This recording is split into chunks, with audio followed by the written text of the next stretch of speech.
The sound of politics is rarely subtle. Sometimes it arrives as a whisper in closed rooms. Other times, it crashes like thunder at 30,000 feet above the Atlantic. This week, that thunder came from Donald Trump speaking casually to reporters aboard Air Force One. Words delivered without hesitation, yet heavy enough to send shockwaves through diplomatic circles and across the Caribbean.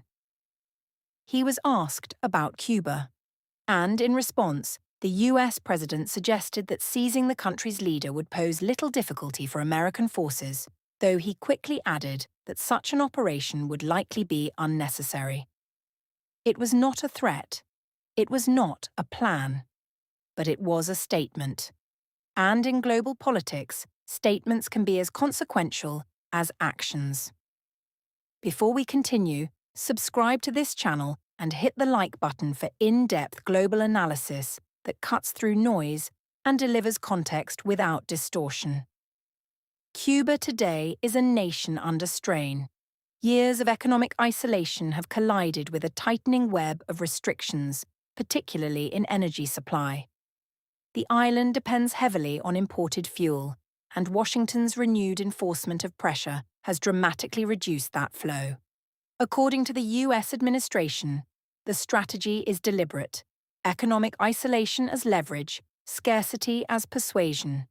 From Washington's perspective, the embargo is working exactly as intended. There's no oil, there's no money, Trump said, describing a country he characterized as collapsing under its own system. He went further, claiming that Cuba lacks even basic aviation fuel, a symbol, he implied, of national failure. At the center of this pressure stands Miguel Díaz-Canel, Cuba's president, who now presides over an island facing rolling blackouts, reduced industrial activity, and households forced to improvise for survival. Across cities and rural communities alike, Cubans are turning to charcoal stoves, solar panels where available, and rationing daily life around electricity schedules that no longer follow predictability. The US government insists responsibility lies squarely with Havana. Yet this moment cannot be separated from what happened just weeks earlier in South America. In January, the United States carried out an unprecedented operation against Nicolás Maduro, removing him from Venezuela and transferring him to US custody. Washington declared him the head of an international drug network rather than a legitimate head of state. The operation was swift and controversial. While several Western governments reacted cautiously, Russia, China, and much of the global South condemned the action outright, calling it a violation of sovereignty and international norms. Even within Europe, the response fractured. Some governments criticized the method, while others reiterated their long-held refusal to recognize Maduro's presidency, urging a peaceful transition instead. That episode now hangs like a shadow over Cuba. When reporters asked Trump whether a similar operation could be carried out in Havana, he declined to answer directly. But then he added a line that resonated far beyond the cabin of Air Force One. If such an operation were considered, it would not be difficult. The implication was unmistakable.